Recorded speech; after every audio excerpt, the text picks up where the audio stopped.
জি, ত্রয়োদশ জাতীয় সংসদ নির্বাচন উপলক্ষে আমাদের যথাযথ প্রস্তুতি রয়েছে। আমরা আগামীকাল অর্থাৎ ১১ তারিখ সকাল ১১টা ওই আমাদের উপজেলা পরিষদ থেকে ব্যালট বিতরণ শুরু করব। আমরা পর্যায়ক্রমে ১ম এ দুর্গম ইউনিয়ন হিসেবে চর মুমতাজ দিয়ে শুরু করব এবং পর্যায়ক্রমে চালিতাবনিয়া, মৌলভী এবং অন্যান্য ইউনিয়নে ব্যালটগুলো পৌঁছানো হবে।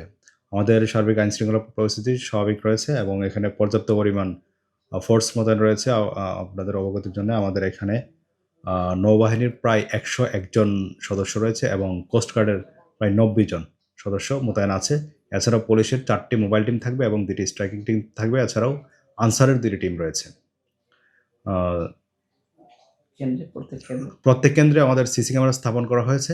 সেগুলো আমরা আ ইস প কে কে এই সিসি ক্যামেরার মাধ্যমে কেন্দ্রের সার্বিক কার্যক্রম আমরা পর্যবেক্ষণ করতে পারবো এবং পরবর্তীতে এভিডেন্স হিসেবে আমরা সেগুলা ব্যবহার করতে পারবো।